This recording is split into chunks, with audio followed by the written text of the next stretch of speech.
Welcome back to Natural English Daily Podcast. Hello, everyone, and welcome to Natural English Daily. I'm Sophie. And I'm Jack. And today we are talking about meetings, how to start them, run them, and actually finish them well. Let's get into it. Okay, before we dive in, I want to ask you something. Think about the last meeting you were in. Was it good? Did it have a clear plan? Did you know what to do at the end? Or did everyone just kind of talk for a while and then leave? Exactly. And I think a lot of people have been in that meeting. You come out and you think, wait, what just happened? What do I do now? Honestly, same. I've been in so many meetings where nobody really ran it, nobody was in charge. And that is exactly what today is about. Because whether you're leading a meeting or just taking part in one, there are phrases and skills that make everything smoother. And they're not complicated. Once you know them, you'll use them every time. Every single time. So, I have to say, this topic feels very personal to me right now. I literally just came from a team meeting this morning. Oh, really? How did it go? It was fine, but it was a bit all over the place. Like, we started talking about one thing, then somehow we ended up talking about something completely different, The classic meeting problem. right? And at the end, I wasn't totally sure what we'd agreed to do. That happens so much. And it usually comes down to one thing. Nobody set a clear agenda at the start. An agenda. Okay, so that's the list of things to talk about? Exactly. An agenda is your plan for the meeting, what you're going to cover, and in what order. And when you open a meeting with a clear agenda, the whole thing just runs better. So how do you actually open a meeting in English? Like, what do you say? So, a really natural way to start is, right, let's get started. Or, okay, shall we begin? Both are warm, not too formal, and they signal to everyone, we're starting now. Oh, that's easy. Right. Let's get started. And then straight after that, you introduce the agenda. Something like, so today we need to cover 3 things, and then you list them. Simple as that. I like that. It's like you're telling everyone the plan immediately. No confusion, and Exactly. And people feel more relaxed when they know what's coming. that makes sense. I think when there's no agenda, people don't know if their topic is going to come up. So they just interrupt. Right? Because they're worried they'll miss their moment. But if you say, we'll come to that in a moment, or let's park that for now and come back to it, it keeps things on track without making anyone feel ignored. Oh, I love that. Let's park that. It's like you're saying, good point, not now, but we will get to it. Exactly. It's kind, but it keeps the meeting moving. Actually, Sophie is going to share something later in the episode that I think is genuinely one of the most useful phrases in any meeting, and I had never used it before she told me. So stay for that. Oh, no pressure then. None at all. Okay. So we've opened the meeting well, we've said the agenda. Now, what about actually running it? Keeping things moving? Yes, because that's the hard part, right? Especially if you're the one in charge. It is. And I think the most important skill is being able to move the conversation forward without being rude. Because sometimes people go on for a long time, or the discussion gets a bit stuck. And you don't want to be rude about it. No. So a phrase I really like for that is, that's a great point. Shall we move on? You acknowledge what they said, and then you redirect. Oh, that's smooth. That's a great point. Shall we move on? Or even softer. Thanks for that. Let's keep going. Yeah, that doesn't feel aggressive at all. It just feels organized. Exactly. And then presenting your idea. This is where a lot of learners feel nervous because they want to share something, but they're not sure how to start. Yeah, I think that's a really common problem.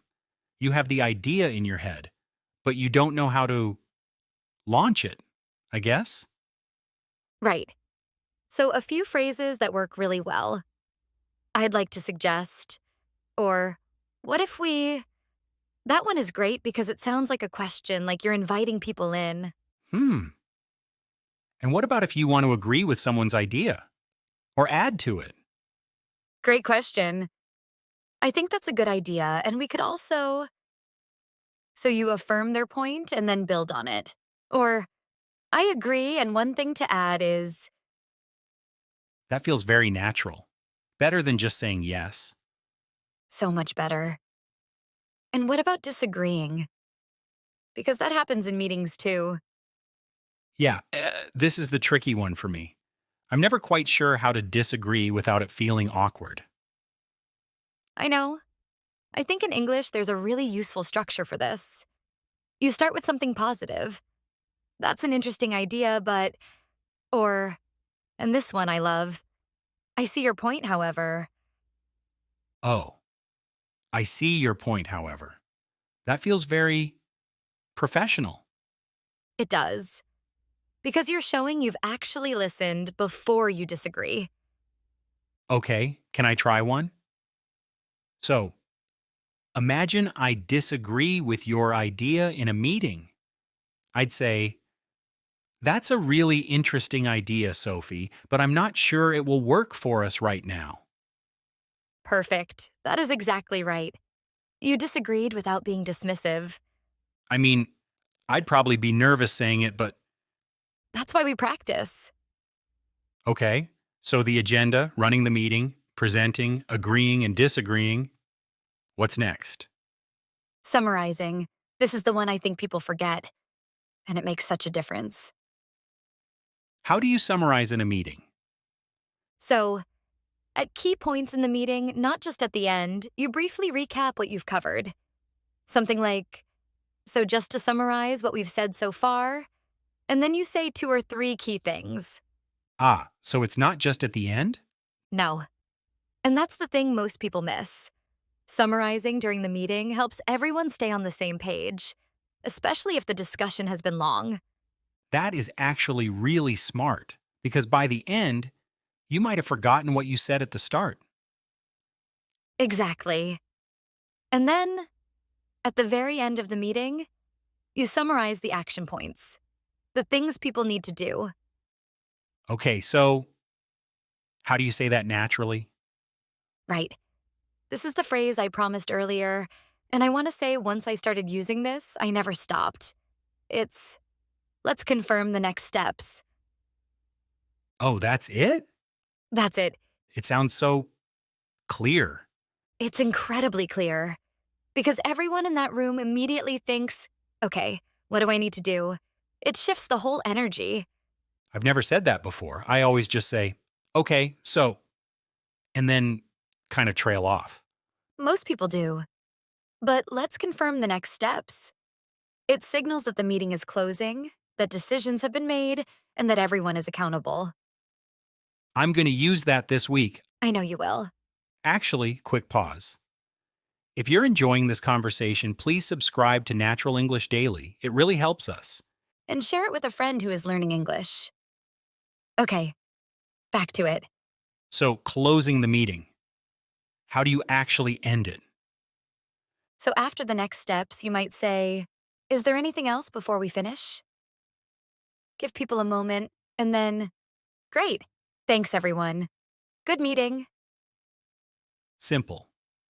Simple is best. Nobody wants a long goodbye in a meeting. No. Nobody. And one more thing. After the meeting, a lot of people send a follow-up message. Just a quick summary of what was discussed and what everyone needs to do. And you can open that with, following our meeting today, here are the key points and next steps. Ooh, that's good for writing too. Exactly. Works in writing and speaking. Okay, I want to go back over some of the phrases we've used today because there were some really good ones. Yes. Let's go through them naturally. So, starting a meeting. Right, let's get started. I love that one because it's warm, but it also means we are beginning now. And it pairs beautifully with, so today we need to cover 3 things. You open, then you give the agenda. Done. Then, keeping things on track. Let's park that for now. Such a useful one. You're not saying the idea is bad. You're saying we'll come back to it. It keeps the meeting moving without being rude. And for presenting, what if I really like that because it sounds collaborative, like you're thinking out loud. Hmm. And if you want to disagree, I see your point, however. Show you've listened, then make your case. And the big one, let's confirm the next steps. There it is. I think that one phrase alone could change how someone runs a meeting, It really could. Because the most common problem in meetings isn't the discussion. It's that people leave without knowing what happens next. right? And that phrase fixes that. Okay, let's practice. Let's run through the structure of a short meeting together. Ready? Ready, let's go. I'll be the meeting leader. You're a team member. Got it. Right, let's get started. So today we need to cover 2 things. The new project timeline and who is responsible for the presentation. Does that sound okay? Yes, that works for me. Great. So, the timeline first. We were thinking of launching in 4 weeks. Does anyone have thoughts on that? I'd like to suggest we push it to 5 weeks. I think we need a bit more time to get everything ready. That's an interesting idea. Can you say a bit more about why? Well, basically, the design isn't finished yet, and I think rushing it could cause problems later. I see your point. Okay, let's keep that in mind. So, just to summarize what we've said so far, we're looking at a possible 5-week timeline instead of 4. We'll come back to that. Let's move on to the presentation. Oh, she used just to summarize what we've said so far mid-meeting. See, that's what Sophie was talking about. Exactly. And now, closing. Okay, I think that covers everything. Is there anything else before we finish? Actually, who is sending the follow-up notes? Good question, I'll do it. Okay, let's confirm the next steps, Jack. You're going to check the design timeline. I'll send the follow-up notes by end of day. Does that work? Yes, perfect. Great. Thanks, everyone. Good meeting. See, that whole thing felt natural, and it covered everything: the opening, the agenda, presenting an idea, summarizing, and the close. And notice, it wasn't complicated. The phrases are short, they're direct. They just need a bit of practice to feel natural. Which is exactly what we just did. Okay. So today we talked about how to run and take part in meetings in English. Really great conversation, Jack. Really useful one. So the key phrases from today: right, let's get started for opening, let's park that for now, when you need to stay on track, and the big one, let's confirm the next steps to close. And remember, the best way to get better is to actually use these phrases. Say them out loud. Practice with a friend. Use them in your next meeting. And for today's question, we want to hear from you. What is your biggest challenge in a meeting? Leave it in the comments below. We read every single one.